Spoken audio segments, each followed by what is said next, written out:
there's something about living in a city in general where there's like camaraderie of like, nope, we're making it, we're here, and you know, like you're not a team by any means, but you're definitely like in the same situation, you know, right? Like you have like a Hurricane Sandy situation or like something that unites you guys together, and that's super cool as well.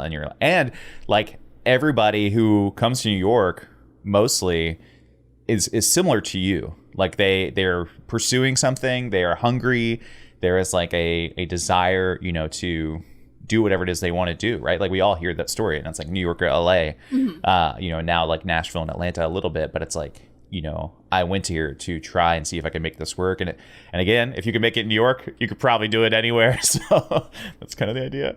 Yep. That's cool. What's the biggest difference between Australian weddings and, you know, American weddings? Ooh, good question. There's so many differences. Obviously there's a lot more money here. Just old money. The expense, like the total budget of people's weddings, particularly in New York. Like New York is its own little thing, and obviously the market I'm in as well. But like, you know, the average wedding in Australia, possibly, you know, more on the high end. Maybe they spend 200,000, 300,000 would be like an extravagant wedding, whereas in New York City, it's like, oh yeah, $1 million or more, you know, like that to me is just still mind-boggling. But you know, as a photographer, it's nice. There's more things to shoot, you know, there's nicer flowers, more extravagance. What else is so different? To me, it's the architecture. I really am drawn to old world architecture, particularly in my photography.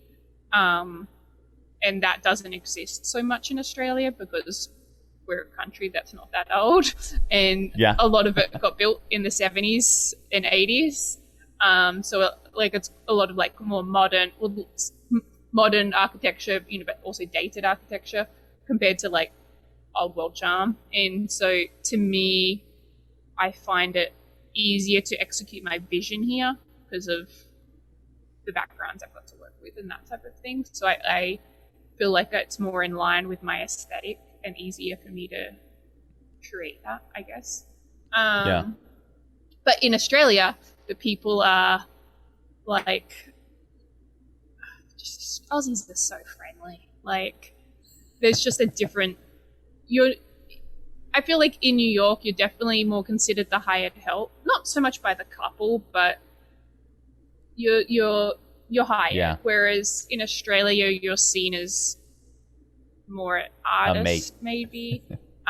You definitely get, like, you more likely get seated with the guests, and the wedding couple will insist that you have glasses of wine while you shoot, and just the hospitality part of it, I feel like you're more taken care of at Australian weddings. And it's just, I guess, the different way they see you as a vendor. Yeah, no, totally. You definitely have those weddings. I'm definitely not shooting $1 million weddings by any means. But, you know, over time, I've kind of transitioned to creeping into higher and higher end, you know, and it's kind of a weird thing, right? Like, at least for me, I feel like there's a trend, right? I probably have a selection of couples per year that's one of the feelings. And it might, at least for me, it's never come off. And this might be just being a large white bearded man.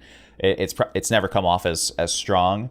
But you definitely sense it. And then there are weddings where I found out, like, some of my higher end ones where, you know, they book your biggest package and it is very hospitable and they're so thankful for you to be there. And they're saying, hey, like, you know, we're not telling you to come early to start shooting, but we're going to have a big breakfast. So if you want to come hang out, you know, whatever. And I usually say no, but it's like that idea of like them wanting to be around you or wanting to include everybody is so nice and so cool.